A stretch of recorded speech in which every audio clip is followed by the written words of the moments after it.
and welcome to another episode of Healing Art After Hours, where I upload videos of live Zoom workshops from my Creating Space San Diego meetup. I'm Shauna Robeson from Creating Space Coastal, and today's video is from my Mini Masterpiece Theater Watercolor Workshop series, where monthly I explore the magic of this amazing medium on easy, small-scale projects. Today's topic will be trees and foliage. If you are new to watercolor, please check out my 5-part foundation video series here at my Creating Space Coastal YouTube channel. Accompanying handouts for this topic are available for download at my shop at creatingspacecoastal.com. Enjoy, and as always, happy creating!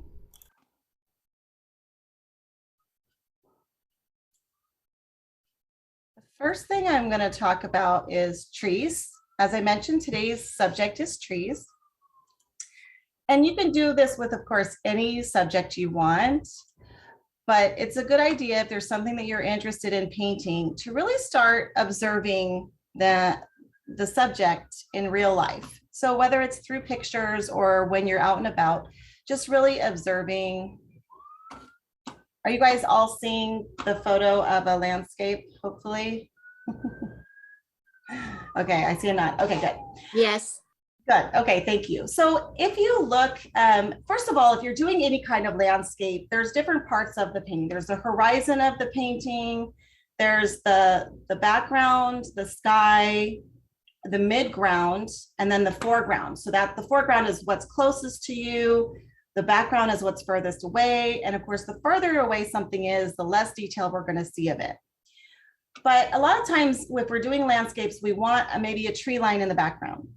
So what I want you to be considering is the shapes of trees. So when we look back here, oh, there's this little, tree that's standing up.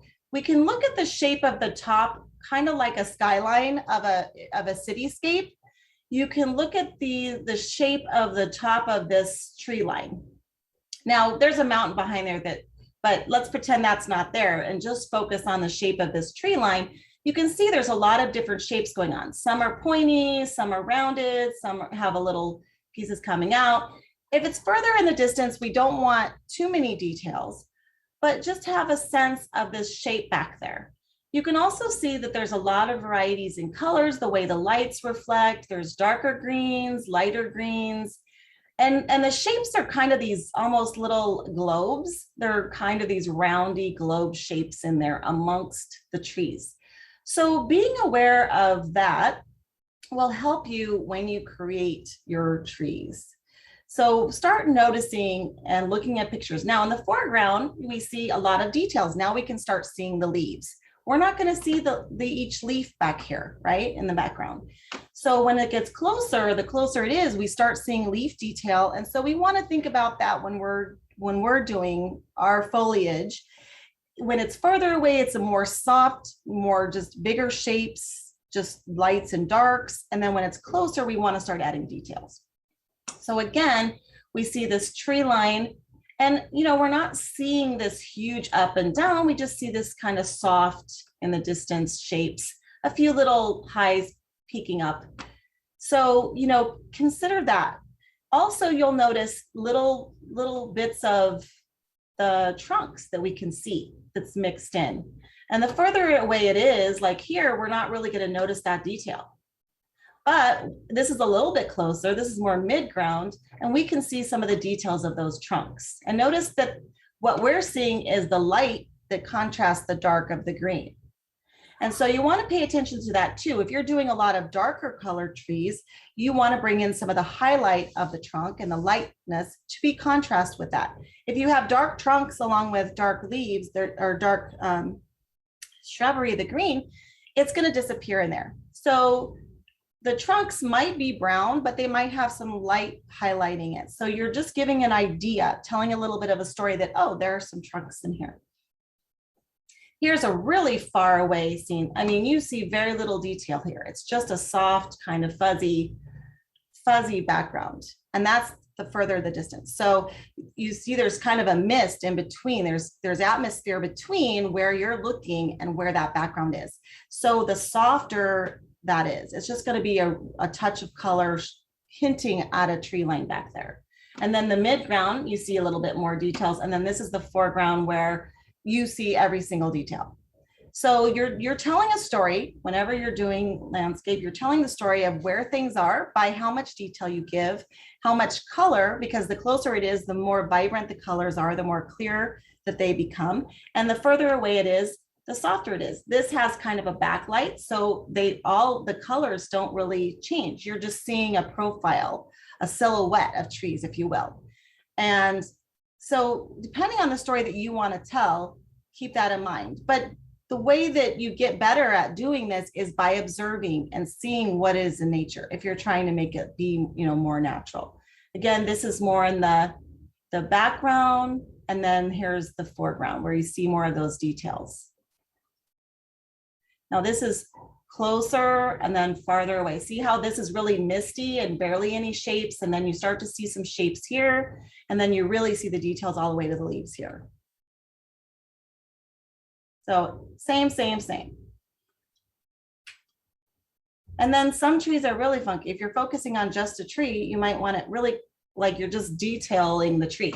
But back here, there's some really soft background shrubbery, but that's not your highlight. That's not really what the attention is supposed to be on. It's supposed to be on this tree. So just wanted to give you an idea of how to start looking in your environment or in your photos, or even you can do searches online for trees to really see what do they look like in nature and how can I simulate that in my story. It doesn't have to be exact. You create the story that you want. Okay, so now I'm going to stop sharing that and get to my demonstration.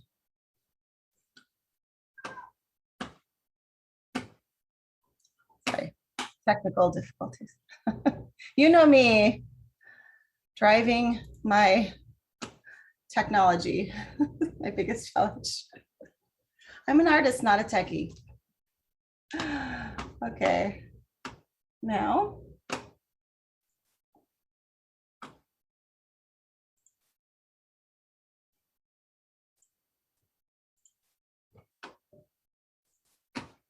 All right, so I wanted to zoom out a little bit so you can see as much of my workspace as possible. This is a little tight space for watercolor. I'm doing something small, so that's good. It's only going to take up a portion of this, but I have 2 jars of water. One is for my dirty and one is for my clean. Some people like a warm and cool, but I prefer, so if I have a dirty brush and I'm going to go to a new color, I rinse it in the dirty and then I rinse it in the clean, and then I go to my new color. So that's what those are for. And then I have color palettes, and I just leave whatever color I was doing before. I have a warm, a cool, and then a kind of a neutrals or mixed. And so depending on the color themes that I'm doing, and these are ceramic, which I prefer. I think ceramic makes a nice base, but I just leave whatever was on there. Some people like to clean their palettes each time, but I use these quite a bit. You'll find out. And it's just a way of not wasting paint. I want to use every bit of paint that I use or that I have. And then I also have, and these do exist, I think still, but this is just an old cotton diaper. You can use any kind of cloth, and I just wrap it around a sponge. That's more important if I have if I'm doing bigger projects to have this much absorption, but even just shop towels are nice because they don't disintegrate like paper towels, so they work a lot longer. So shop towels are great, or even paper towels fine, but it's some kind of cloth for dabbing. You're controlling your water. I have my paints, and then usually I have a water. This is just water in a spritzer, and I spritz all of my paint to get it activated. That just starts loosening up that paint. And then I have my palette of what colors I have. So if I'm not sure what it looks like on the paper, I can refer to this, and I have all the names of my paints and everything there. So I keep that handy. And then I also use this a lot to decide colors. This color wheel can help you in choosing complementary colors or harmonious colors, I should say. You can look at the palette choices here. I'm pretty familiar with it, but I still sometimes refer to it. I do recommend a little pocket color wheel. So have that handy. And then I have some masking tape. I'm gonna move this over. my little credit card piece. And I have just, I mean, it's just a small, I cut it into about 3 or something. I have the rounded side and the sharp side. So I have a little candle, little white candle that still has a little chocolate from the cake on it. That's important. And then an old toothbrush. Okay. So I think I'm going to keep this handy here. Like I said, this workspace is a little tight, but in order to be able to demonstrate, it's important to keep it all compact. Okay. So I taped down my paper onto, this is just a piece of plexiglass, but you can use any kind of, even like cardboard or something. And it's movable, so I can rotate the page and it protects the surface a little bit. But the reason I use it is mainly to tape it down. And by taping it down, that helps keep the paper from buckling.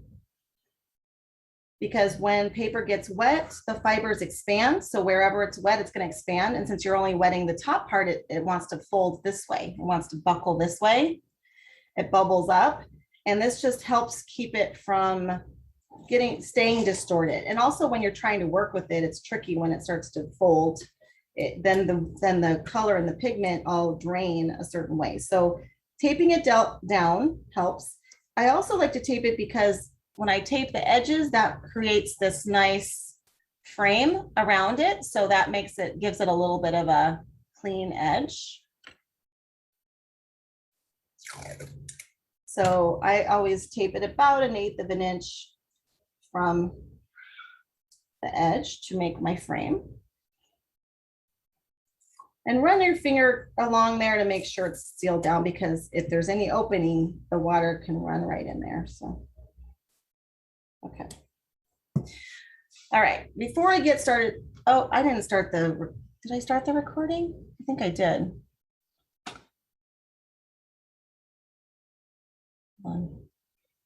Just make sure I'm recording.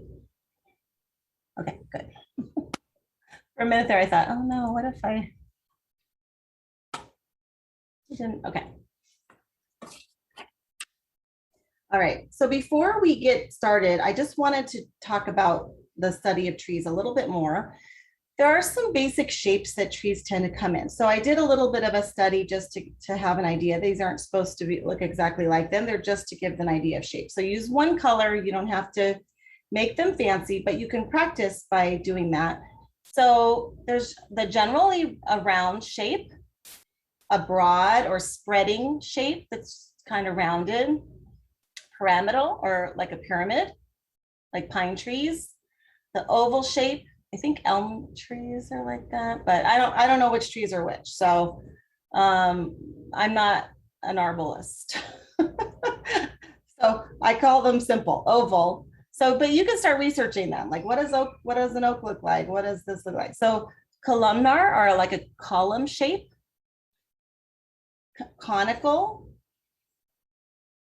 layered open.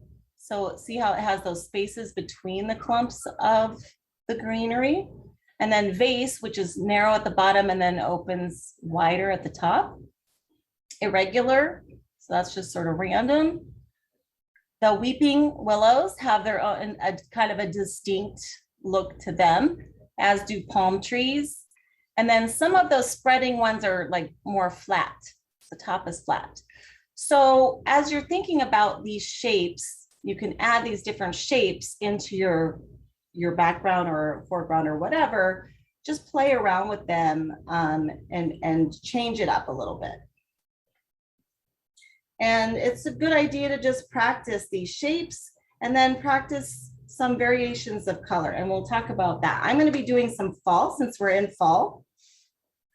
So the first thing I'm going to show you is some birch trees. I was in Minnesota for a number of years where we had tons of birch trees. So you may be in an area that doesn't have these types of trees, but the bark is very white with a lot of little darker spots. And then in the fall, of course, you get some of the fall colors and the leaves fall off. So that's the first one I'm going to work on. All right, and then this is a little an additional thing that you have. You can use scissors. I'm going to use a blade and cut, but I'm just taking masking tape and I'm going to create a mask for my tree trunks because I want to keep those nice and light. I'm going to bring it closer here. So I want to keep my trunks light while I put the color in.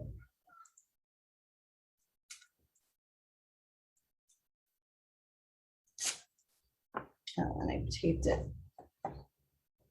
I'll do it long way like I did before. There we go. So I'm just making sure I have a long enough piece of tape. And then I'm just gonna basically make these somewhat irregular. I don't want them straight, but trees tend to have the wider at the bottom, they're wider in their trunks, and then they tend to go narrow as they go up. They usually don't go the other way. Sometimes they stay the same if it's a palm tree, but usually so I try to think about that. I'm gonna cut this straight edge off, just make it not so perfectly straight. I'm just gonna do a little wiggle with my blade as I go. So I want a little irregularity in that edge. Shauna, I don't think we can see what you're doing. Oh, you can't. Sorry, I zoomed in too much. Thank you. So I just cut the edge. Yes, please always tell me if you can't see, because I sometimes forget to look at the camera. Okay. So I cut the edge off. I just did a little wiggle. So I made it a little bit of an irregular edge. And now I'm cutting and I'm going from wide to just kind of making it irregular, but going a little bit narrow at the top. And then I think that this next piece of tape is going to be, since it's already angled, I'm going to move this out of the way. It's already angled that way, so I'm going to have it wider at the top and then narrower here. So I'm just going to bring it out wider. And then the third piece is going to go wide to narrow. So if you do 3 with a wide piece, depends on the width of your tape. And then I want to cut this edge too, because I don't want that perfectly straight.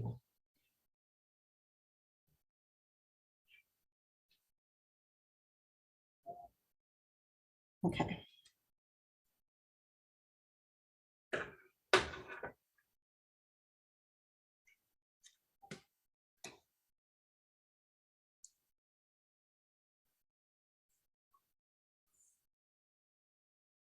So now I have these little trunks. And they're not necessarily going up in a straight line. They're all a little maybe angled. I'm going from wide to narrow. So maybe they cross over each other a little bit.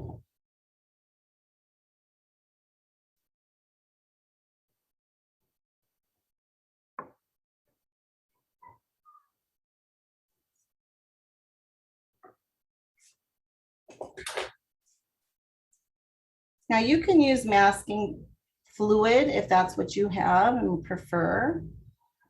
That's fine. I'm just preferring I think this is a little easier.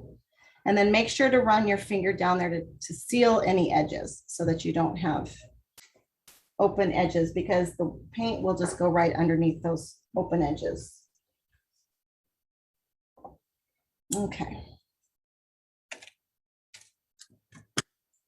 Then I'm going to, and I'm just going to use this is the number 8. And as I mentioned in the foundational classes, these numbers are specific to the brands. So they're not necessarily, if you have an 8, it might be a little different. So just be aware of that.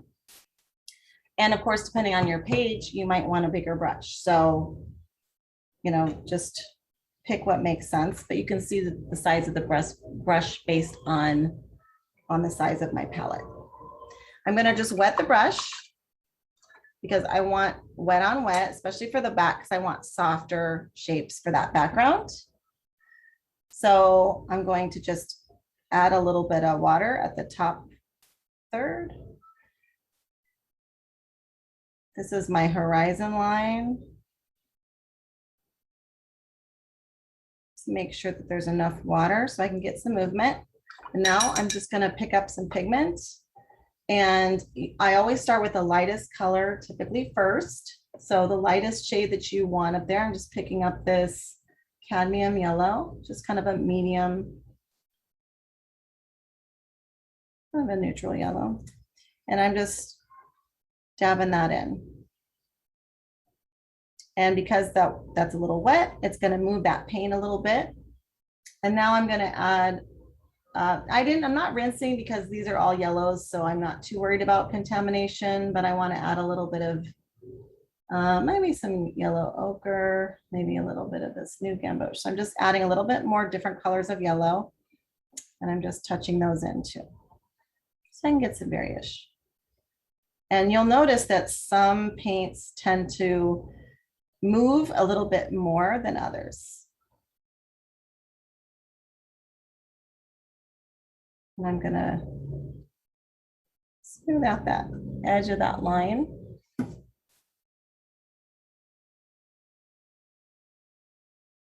All right, now I'm rinsing in my dirty and then my clean, because now I'm gonna go into the blues for the lake. And I do want a little bit of some bleeding down in there because I want an idea of a reflection.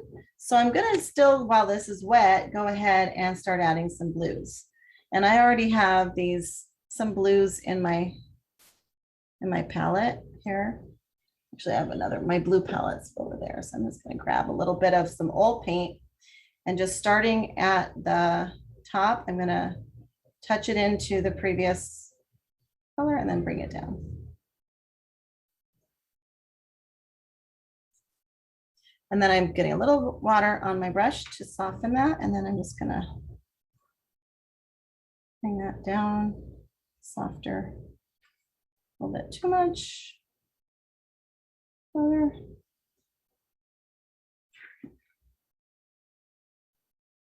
Okay.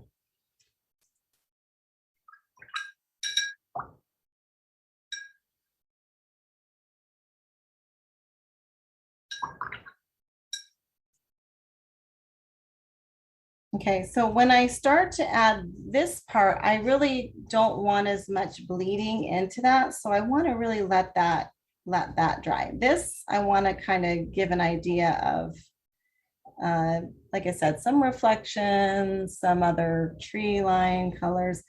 So while I'm letting that dry, I'm going to play with this a little bit more. It's kind of in the middle of drying, but I'm just going to add a few more tones of some autumn colors into it.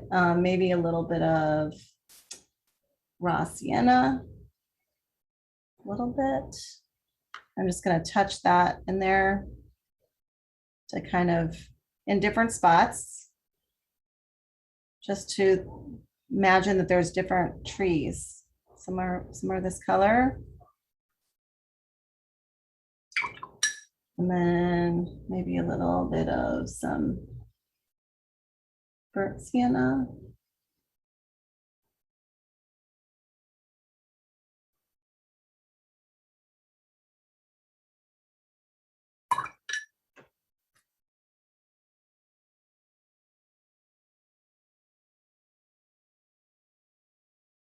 So I'm just, while it's still wet, I'm just dabbing in some more colors just to give it some texture, so that it implies more tree shapes, but I don't want a lot of detail. I just want some hints. And even though it looks dark when I first lay the color down, here, let me try to bring this a little bit. There we go. I want you guys to see the detail a little bit better. When it looks darker when I first lay it down, but it always dries lighter. So always do it a little darker than what you ultimately want. And then you'll get, you might have to add some more color because it may not be dark enough. You may have to just add more. So just be aware that it always is going to dry a little bit lighter. So don't be afraid of getting some color on there. You can always soften it up too. If you put too much, you can always just lift a little bit later. So if it ends up drying and I go, oh my gosh, that's too much detail for my background, I can soften that up later. That is one of the nice things about watercolor is while there's some not forgiveness of it, compared to an acrylic where you just lay over it, it always stays loose. You can lift, you can move it even after it's dry. So you can always work with it to some extent, to a limited extent. So, all right, this is feeling pretty dry there. So I feel like it's a little safer to start. I'll start down here, give it time to dry up there. And down here, I'm gonna start, I want a little more detail. Let's show you that. But I'm gonna start with lighter colors and work to the more detailed colors. So I'm gonna start with since I use the cadmium, I'm gonna go ahead. And I'm actually gonna make it real wet. So it's almost like a wash of the cadmium. Because I want a wet on wet. So I'm just gonna lay down a really light wash. Oh, that made a little too much.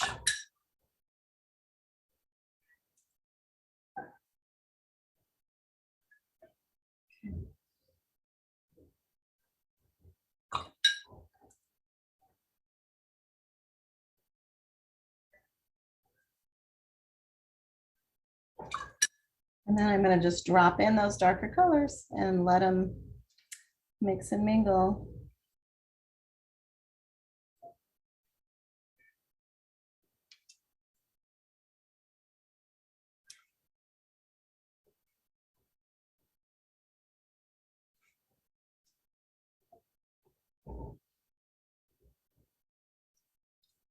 So each time I go, I'm picking just a different color and I'm just touching it.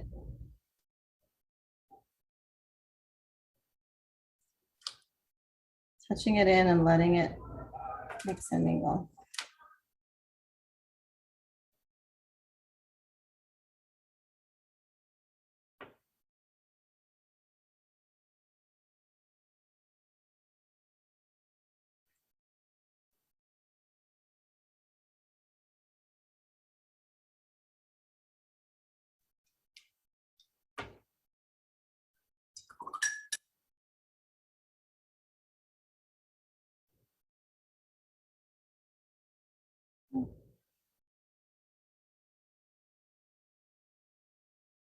This is a little bit of almost a reddish. You can add some reds as contrast. This is called English Venetian red, which is not a typical color that you would have on your palette, but it's almost like a brick red.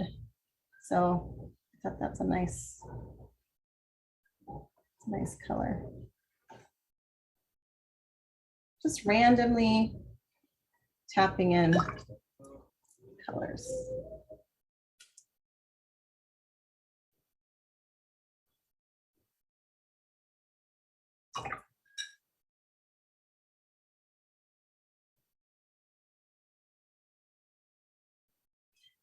Then for the shadow, and again, this is while this is all wet, because I want it to be soft and kind of bleed and blend. I will add some more detail once it's dry. But while it's still wet, I like the mixing and mingle. So I'm going to add as a contrast, because if you look at the color wheel, when you go from one side to the opposite complementary color, when you blend those, you see this is showing what happens if I add blue, which is what is opposite on the color wheel. So you see how it's kind of a gray, a really subdued blue. And mixing those two, you will get kind of a gray. Anytime you go opposite of the color wheel, you get kind of a grayish color. So it makes a great shadow for that color. So when I'm trying to make some shadows in there, I'm going to go ahead and pick some blue. I can do this Prussian blue and kind of drop some of those in there and give the idea of some shadows mixed in.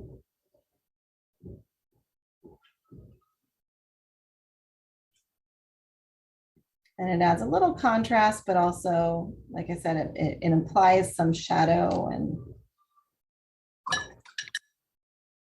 shadow. Shauna, on your top one that you did the leaves go all the way to the top of your tape?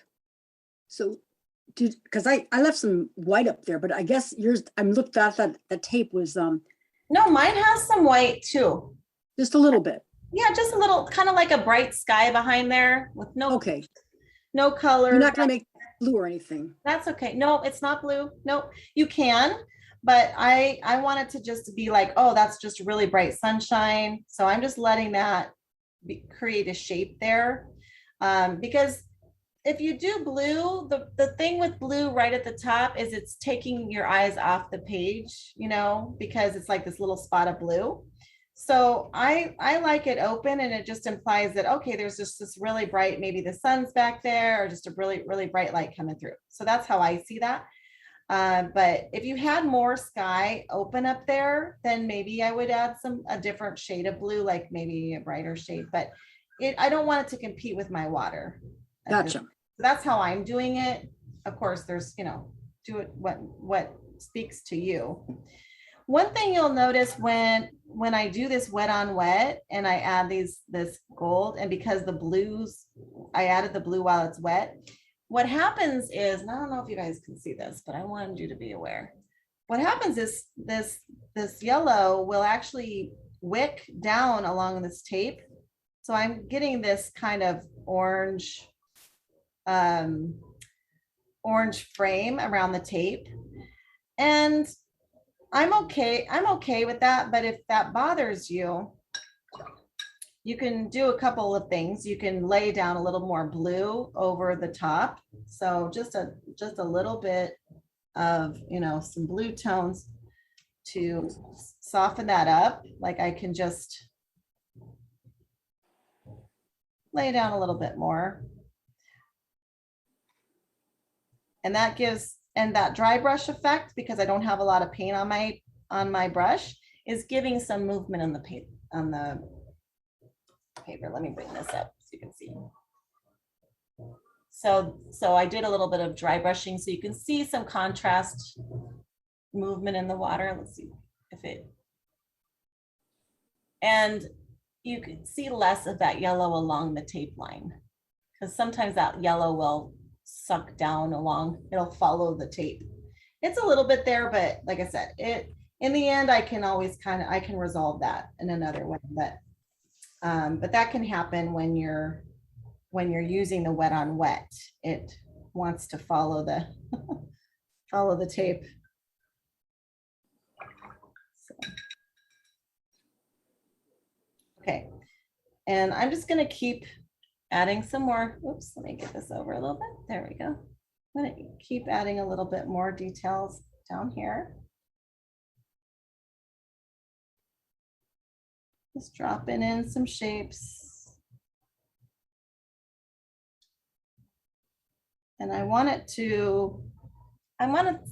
it's like little plants and things, little shrubs that are at the base of the trees, kind of in the, so I'm just hinting that there's like these little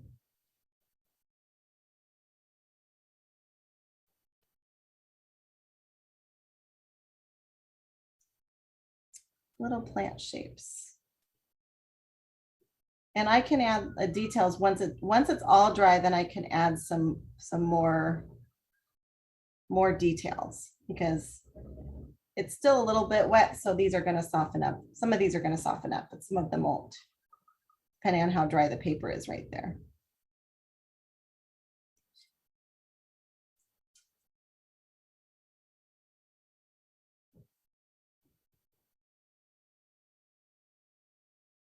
Okay.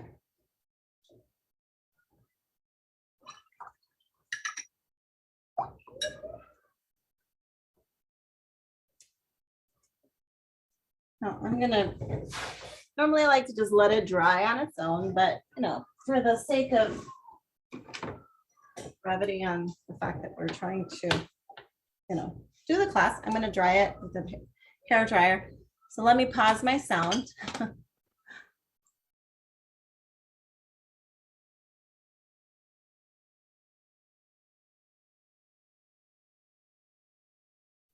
Just remember, if you're drying, use a cool setting. Don't do it hot, especially if you have the tape on there, because it'll melt the adhesive. So just do cool air when you're doing the hair dryer.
Oh, I didn't mute it. Sorry.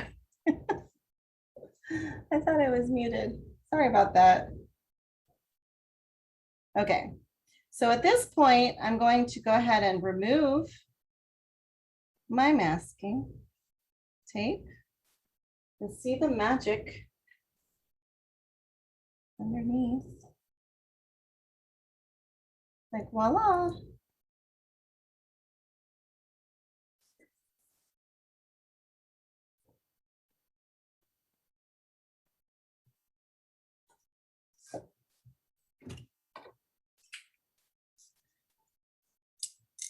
And for this, there's a couple different fun techniques you could do for creating the bark on this.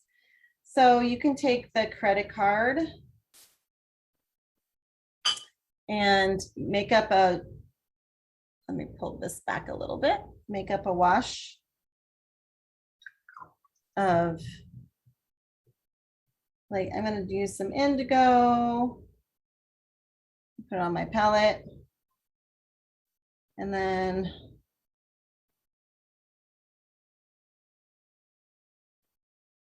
I'm going to also put a little bit of some burnt sienna.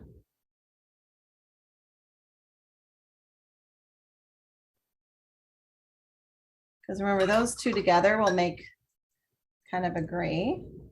So I'm going to just tap the edge of my credit card. Get that wet, a little bit wetter.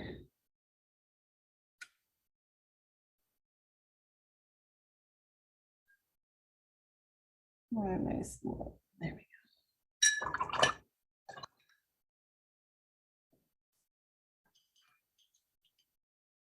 Okay, and I'm just going to take the edge of it and go to the edge of the birch and then kind of make a little bit of a soft U because it's a round. And if you'll see, it kind of makes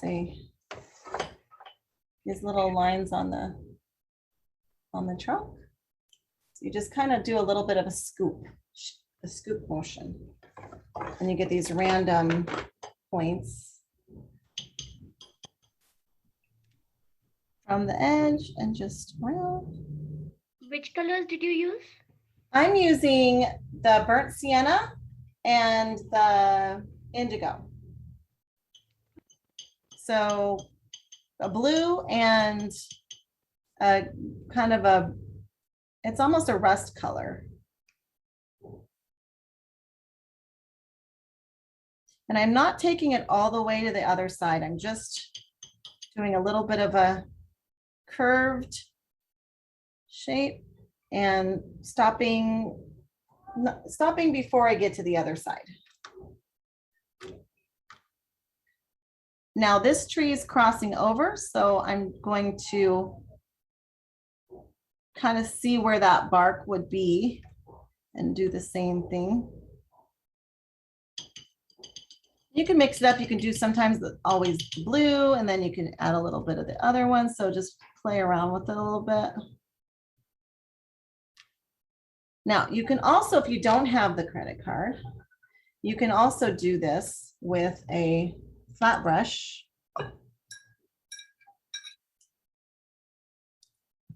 Flat brush. So you just dip it in whatever color, and then you go to that edge, and again, you just, oh, well, it's got to be a little bit drier because you want the bristles to be separate a little bit. Let's see. See how the bristles are separated? So if I have a little bit of color on there, but they're separated, it'll give me kind of a little bit of that look. But I think it works better with the card, actually, personally. This one now, well, let me finish making that. You can also just use the point and just draw each line separately. And later I'm going to do a little bit of that where I just add some more lines, but I think the credit card works really well for this technique. I can even use the long side of it. Actually, I want to use the side that's cut, so it's a little bit like not perfect. Idea. So I'm just going to go along the edge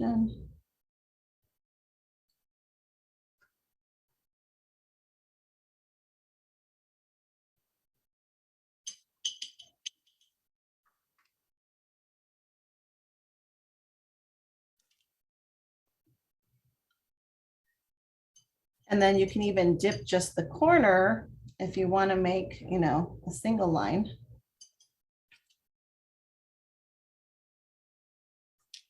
You can do that too.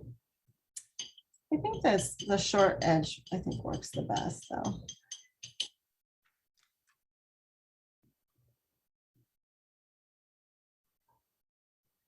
Okay, so I'm imagining that this side, the left side, is where the shadow is, and then the sunlight's hitting the tree that way.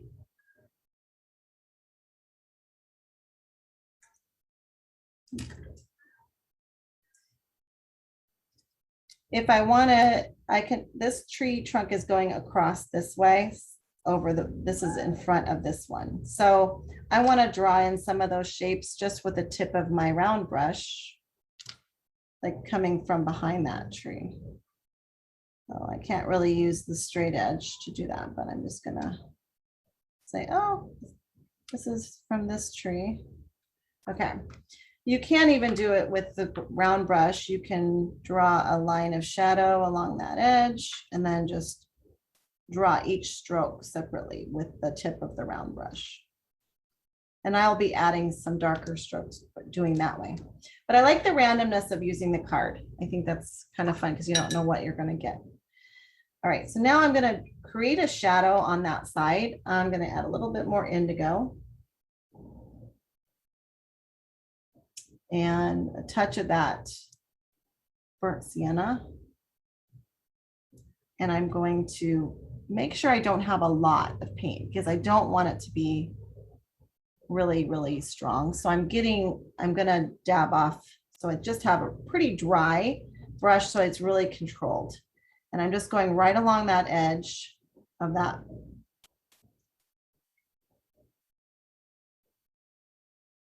So I'm creating this shadow side. And then from there, I can dab a few more spots if I want.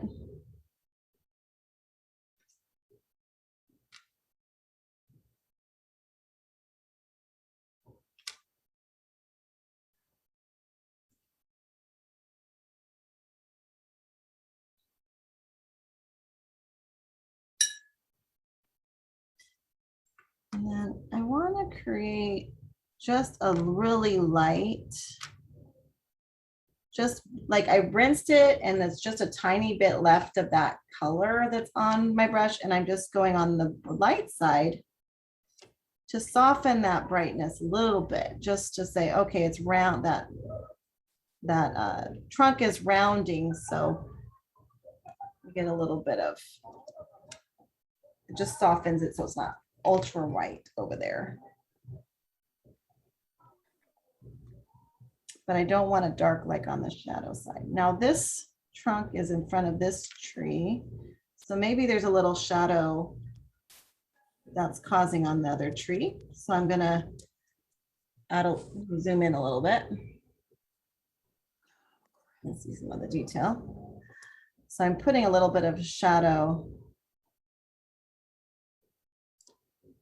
from that tree, from this tree trunk. That helps a lot when you zoom in. It's like sometimes I want to, so just feel free to tell me if you're like, oh, can you zoom in a little bit if I'm not showing what, you know, because sometimes I need to zoom out so you can see some things and other times I need to zoom in. So I try to be aware of that, but you guys can always help me be better. Help me be better because this is for you. So it's important that you guys are getting the benefit. Okay. And maybe this is putting a little shadow because this trunk is in front of this trunk. So maybe there's a little bit shadow behind there.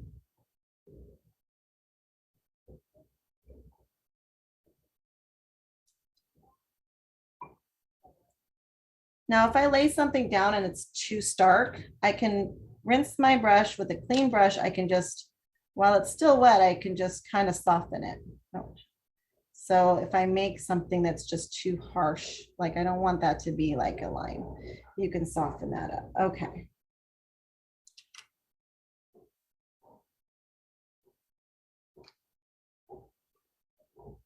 Just again, just that really, there's just a little bit of pigment on that brush and I'm just gonna soften that other side so it's not so stark. And then get my shadow side for this one.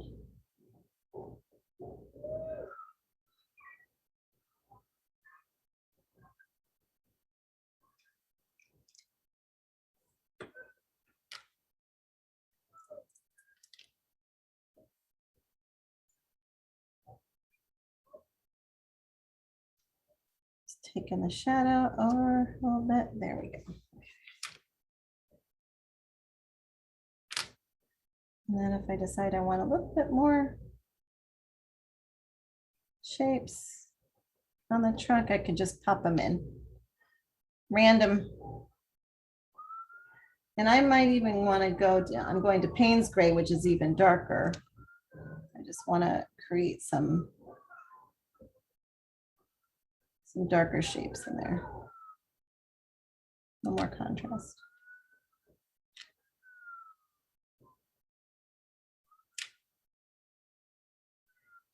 Just random places.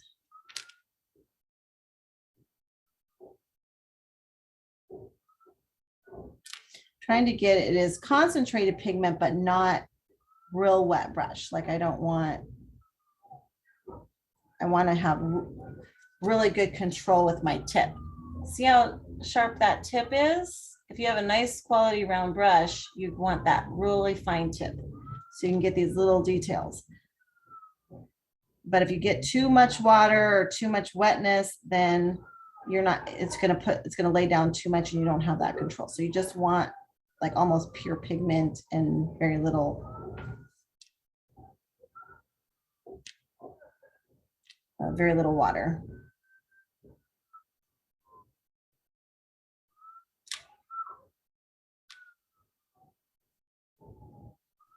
Shauna, Yeah. Is somebody whistling or am I losing my mind? No, that is a siren. There's a Oh, emergency okay. vehicle in my background. It was faint and I couldn't tell if it was coming from my yard or what. That's just noises of the city. Okay, well, I couldn't really tell what it was. Thank you. Yeah, no problem. Yeah, that happens. That happens frequently. Okay. In my last place I was living, I was between two fire stations. And I was on the corner of an intersection that was very busy, and it seemed like there was always a fire truck going by, so. Okay. So I'm gonna soften up, I'm just gonna go in now. This is just a clean, clean brush.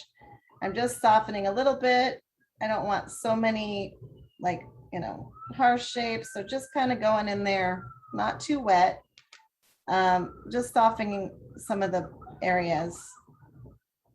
And when you do that, when I touch this, it picks up some of that pigment. So when I touch the other area, it's gonna lay down that pigment.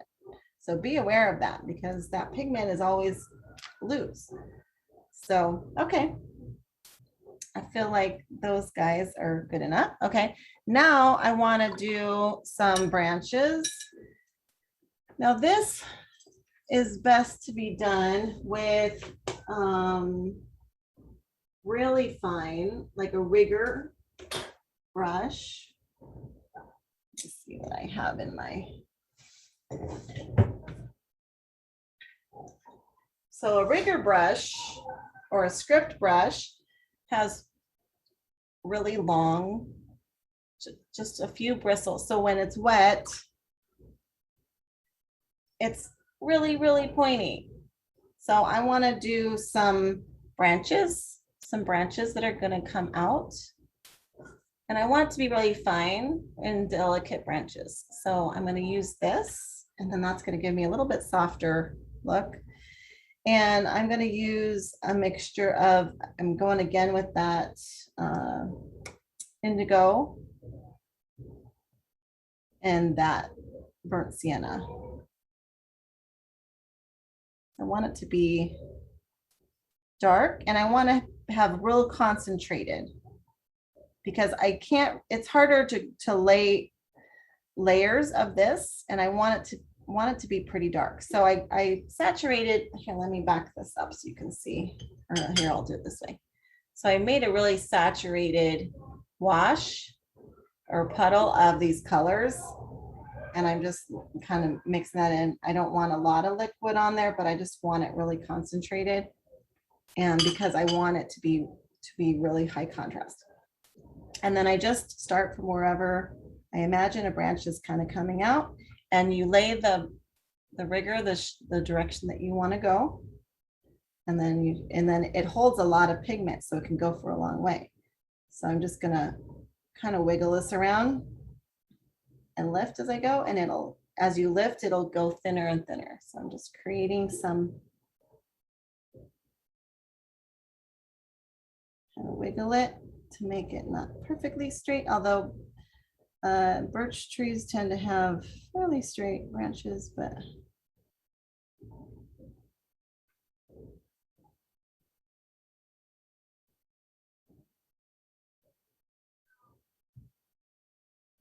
I tried to do this with the round brush, but my branches were just too thick, and I don't like them as thick as they were here.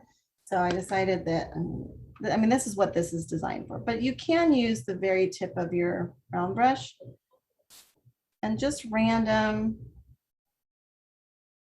places.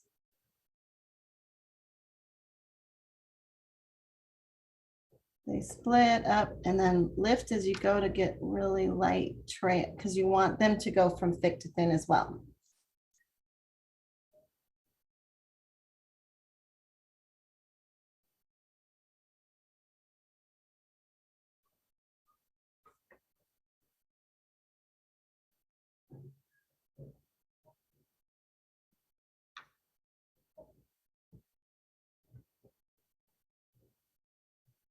I'm just going to imagine some smaller little trees down here. saplings or whatever, some.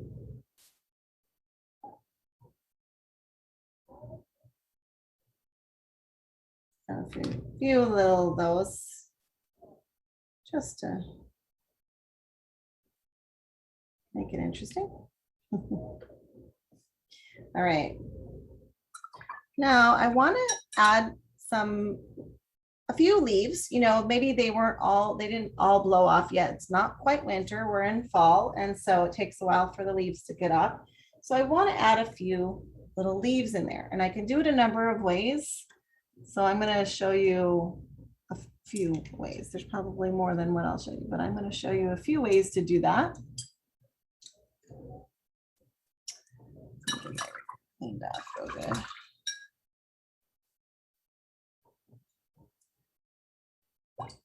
So again, if you have a nice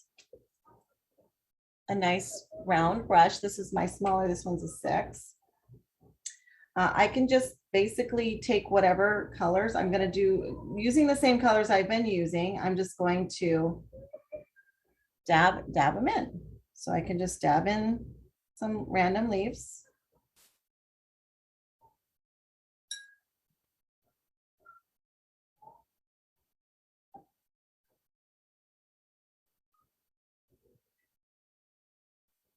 Just saying, oh, there's a few leaves up. Okay, so that's one way to do it. Now, if you have an old brush, kind of like an old cheap brush, that's not, so you'll see this is, I don't even know what brand this is, but this is a round brush too. But you'll notice with the round brushes that are not high quality, you don't get that fine tip. No matter how much I try to, you know, I'm just not going to get as tight as a tip. And like I said, this doesn't even have a brand on it, so I don't know. But what I'm going to do, because it's not, I don't want to do this with my good brushes, but I can make it kind of fan it out a little bit. And then I can go into the pigment, whatever pigment I'm wanting to work with. If you make it too wet, they're gonna all come back together. So you want to get your pigment ready and then do this, but then you just dab it on like that, and you get that texture.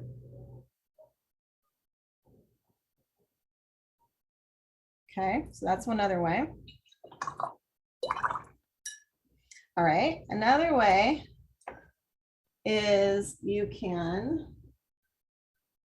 where did it go? In the small space, oh, here we go. Like, how do I lose things? You can take a natural sea sponge and you can dab that into color.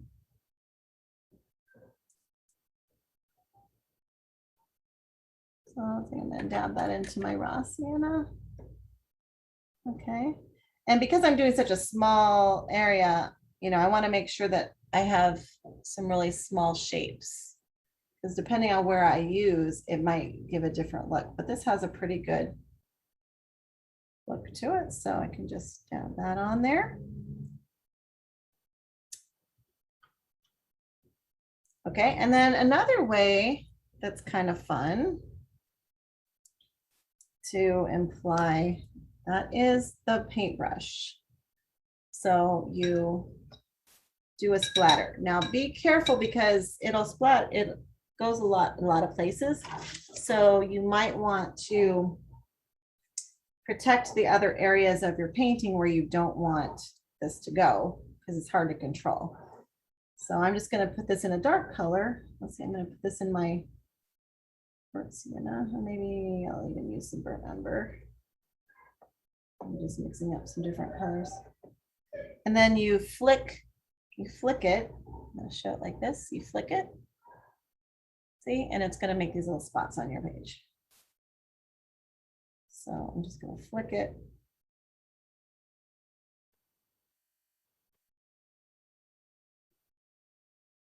And you can do this with white, you know, to make snow, or it's just a fun effect. But now I may even want to add a little bit of some splatter in my dark color, in my dark indigo. So I'm going to do that a little bit, just for some contrast in there.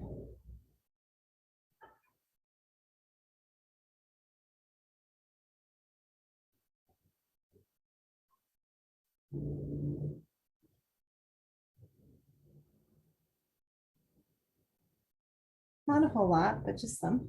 Okay.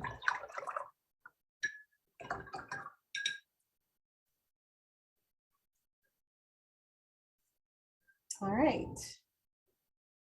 And I think I want a little bit of maybe some, but I want to really control this. I want a little bit of maybe some detail foliage down here. So I'm just gonna go in with my brush, maybe a dark color.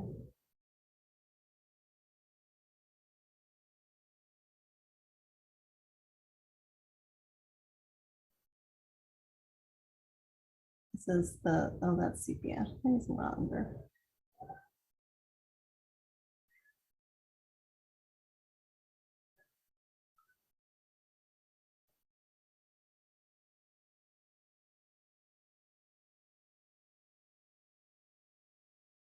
All right.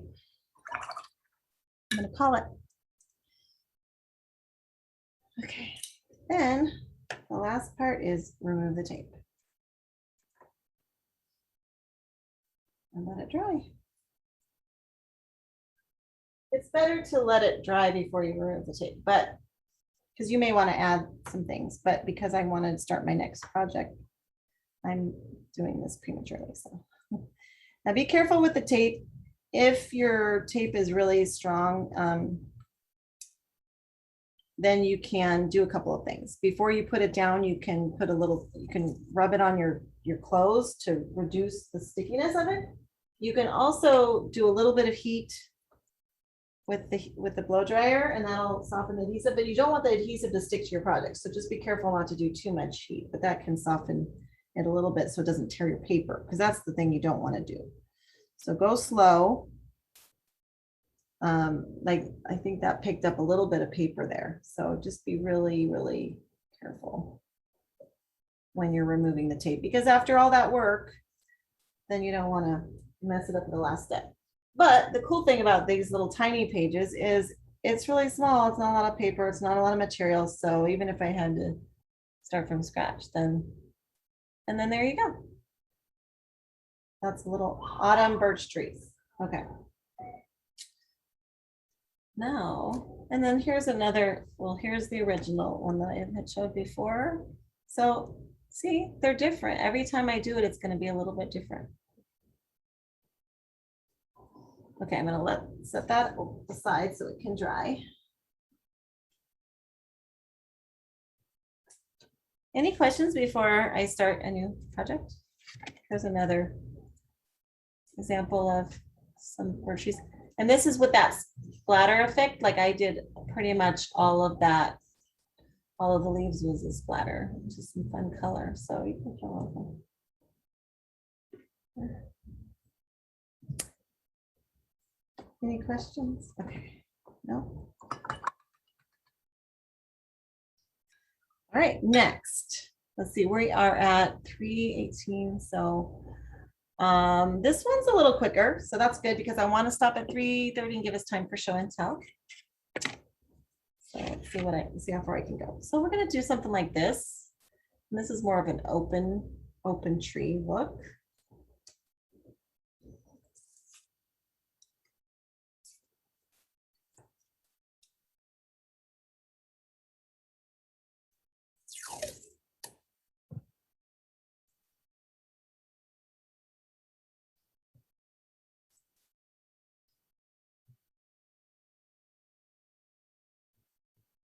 I like this tape because it's transparent and I can see where it is on my paper. So I know what size edge I'm creating.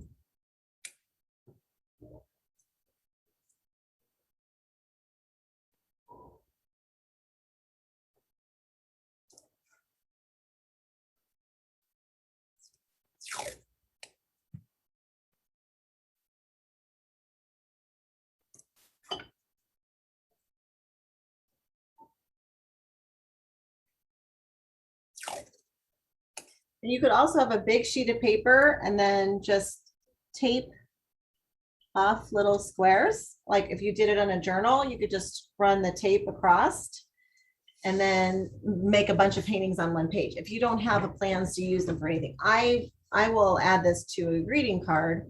So that's why I like to have it a cut piece of paper.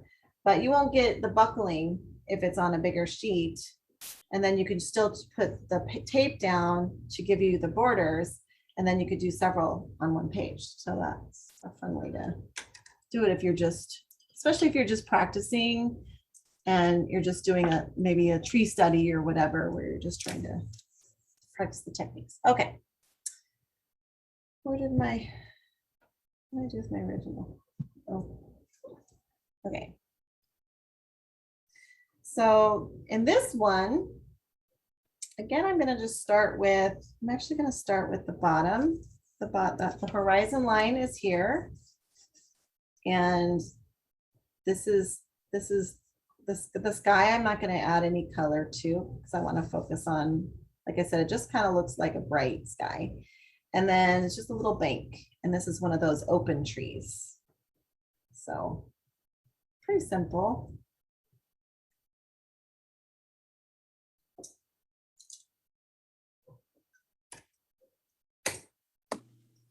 Shauna, could you show that picture again?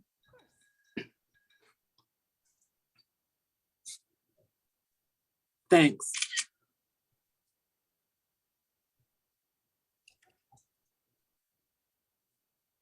Can back this up a little bit, but I know that it's a little easier to see the details. Let's see what happened with my just my camera here. Okay. So I'm starting with this lower level, the water line and the horizon line. There's my horizon line. So I'm just going to wet that section. And then I'm going to add my blue. I'm going to use just Prussian blue. I don't want it too bright, so. And when you look at an angle, you can see where it's wet, but I kind of know where my line is there.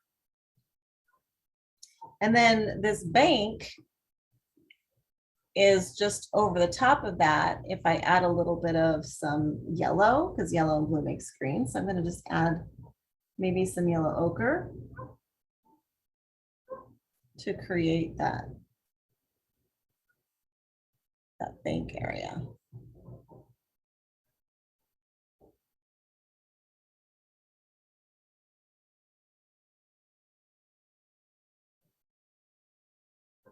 I want that soft edge to that.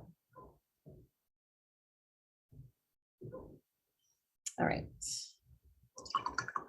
Now I'm just going to add lighter yellow, go from light to dark. So I'm adding a cadmium yellow, my lightest color up here. And I don't want everything, filled in. I want to leave some light spaces. So I'm just trying to make the general shape of the tree. Now back here, it kind of looks, I don't know if you can see that. It looks almost like a tree line in the background with a little bit of mist. And I like that effect. So, but sometimes you don't know what effects you're going to get until the end. It's like, oh, and like you can build it as you go. Now I'm going to add a little. Actually, I'm going to add yellow ochre.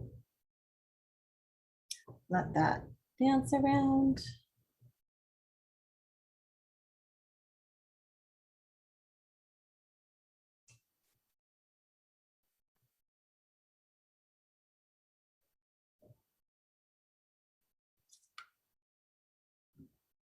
Maybe a little sienna.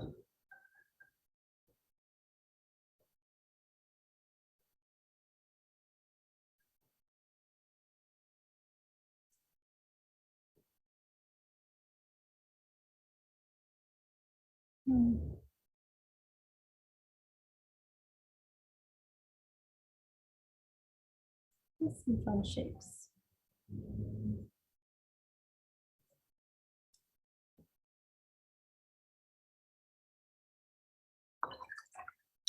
Now I'm going to go back here. So this softened up more than I wanted. So I'm just going to add a little bit more the maybe more blue. Want that. And maybe I'll even add a little green. I want my bank to more definition to my bank.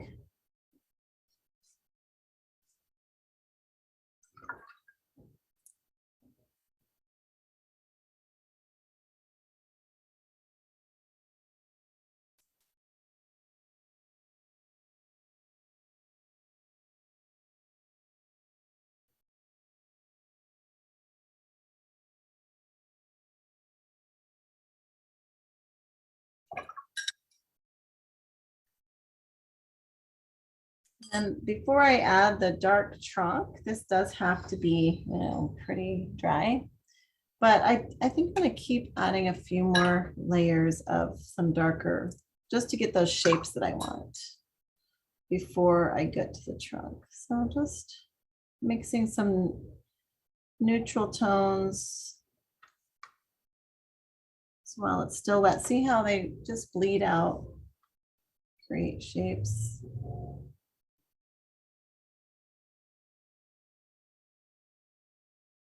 I'm creating the shapes of the trees within. If you imagine each of those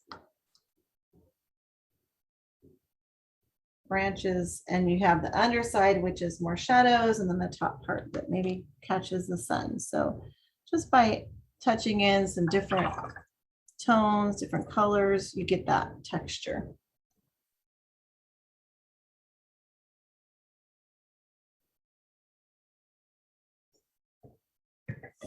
Right, and now I'm going to pause my sound this time.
And I'm back. Okay. Now I want this to create the trunk pieces inside. So I just use what is there and play around with where I want that. And I want it to be darker.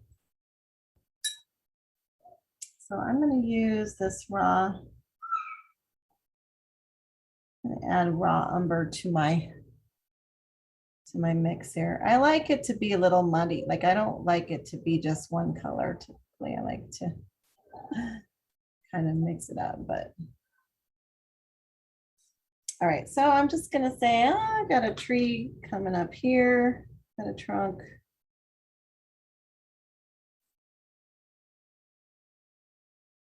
And then maybe it's continuing. Not as dark as not as concentrated as I want. But I can always add more color, so it's okay if I don't get a little concentrated at first. And then I'm just gonna flick out some little side branches as I go up. And then I see the line of where the trunk is going. So any open spots, that, you know, are in line with that, I can just keep following the trunk up.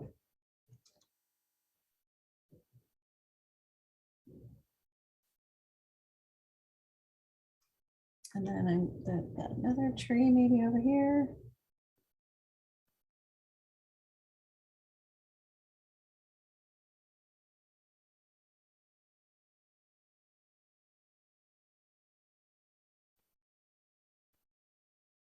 I don't want my brush too wet because I want control, especially when I'm doing these details.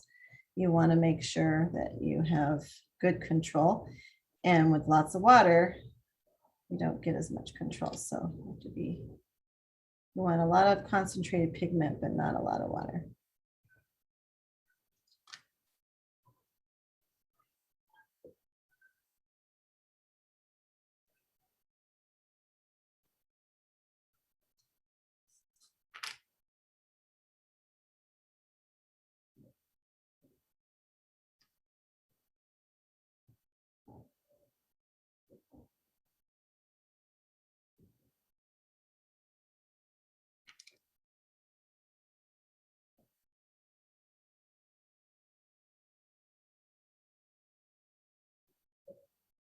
Now within that trunk, I can touch in some more concentrated colors. Like I can just, while it's still wet, I can touch, especially on the shadow side, I can touch in some darker colors to along the edge of the trunk.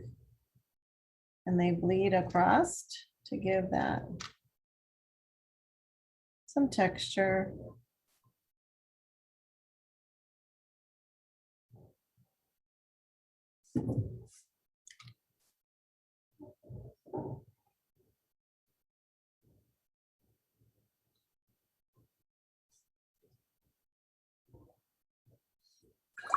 And then where the trunk is at the base, I want to soften that a little bit, maybe make it kind of look like there's some plants there. So again, with not a lot of water, but just maybe I'm mixing, taking my old palette. I love my old palette because I can just go into kind of the shade I'm looking for. And then I'm just gonna kind of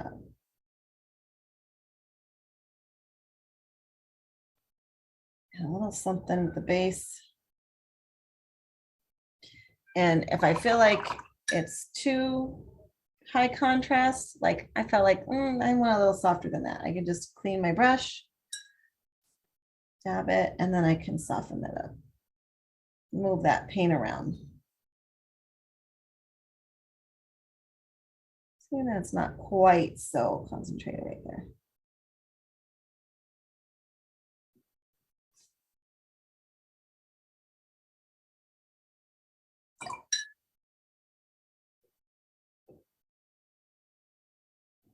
All right, and we're about at our time. So I'm gonna call it there.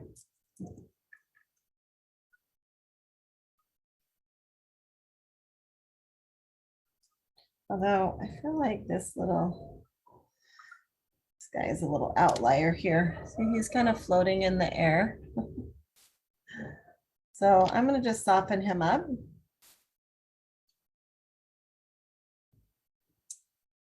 Make him part of the background, maybe. And then this guy's kind of floating too, I'm realizing. So I'm just gonna get some tree trunk out to him.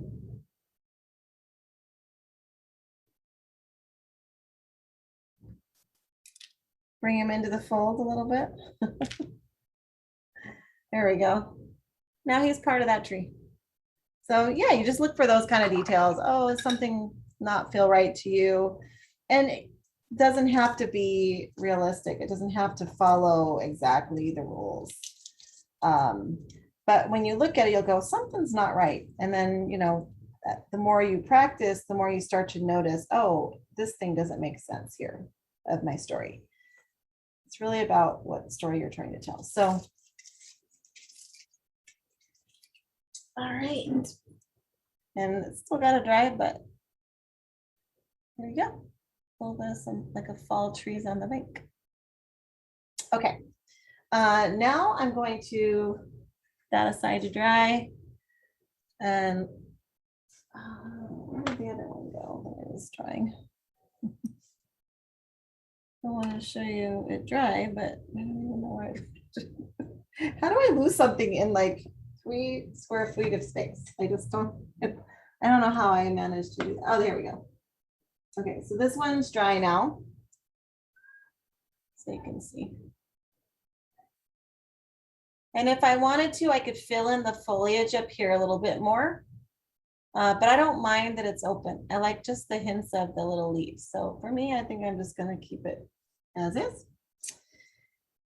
And here's an example I thought I might do, but I want to do masking fluid with that. I want to do that again. But this is a winter tree in a storm and there's a little rainbow. So maybe some other time we'll do that. But I used masking fluid to mask out the tree. It's a little globby for my taste. I want to work on getting it finer. And then I used an eraser to lighten up where the rainbow was and added a little bit of yellow and red to create a rainbow effect. So that's that tree. I didn't get to. And then this is a tree line that we did last time. And I just wanted to remind you. So this is where we scraped in those light, the hints of the bark, you know, the tree. And you just use the corner of this. So let me just demonstrate that really quick. Let me just do a really, sorry, I know we're doing show and tell, but I just want to give you guys as much as possible. So let's say I just create a tree, maybe a tree line.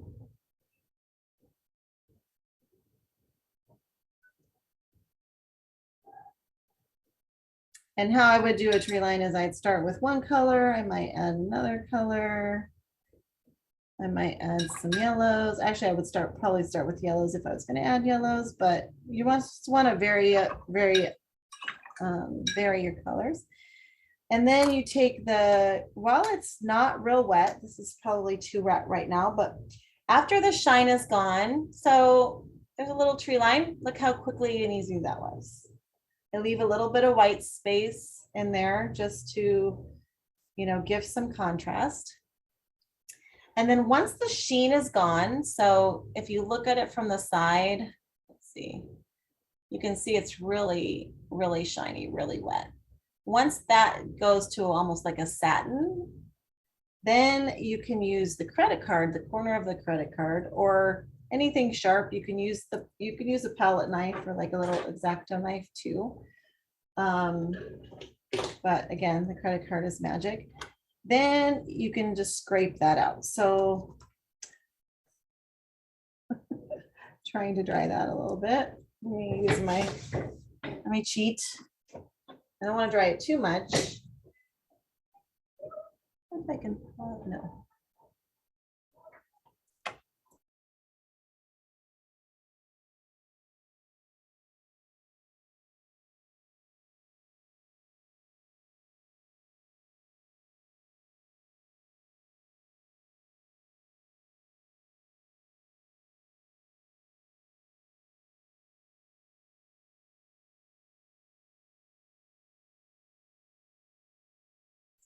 Okay, so then you take the corner of that credit card and it does a couple different things. You can, hopefully it's dry enough, but you can create some shapes.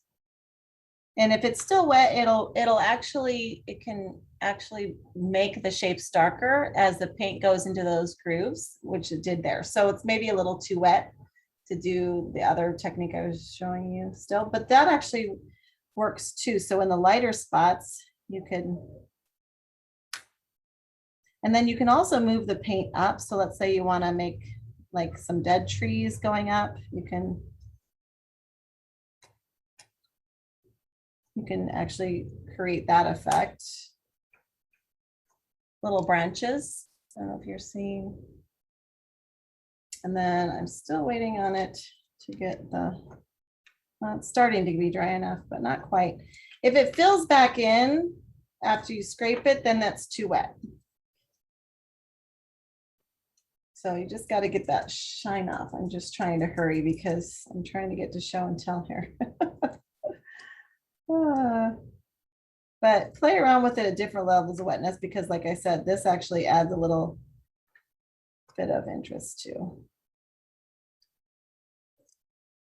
With the dark lines.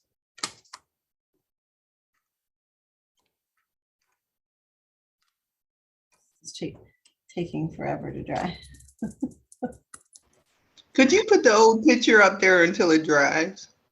This the one we just did. The picture, yeah, the picture that you had up there. No, This no, one? no, the other one, like the one you're trying to do right now. Yeah. Yeah, yeah.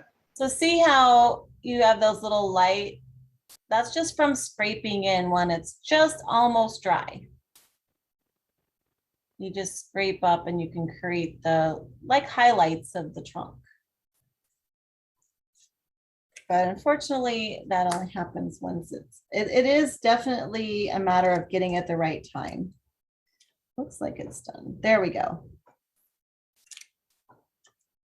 And maybe I just want a few little here and there, you know, don't overdo it. A few little highlights. And then I could go back in and add a little details once it's all dry over the top of that. So that way the whole white part isn't showing. So that's one way to just add some little definition with a tree line.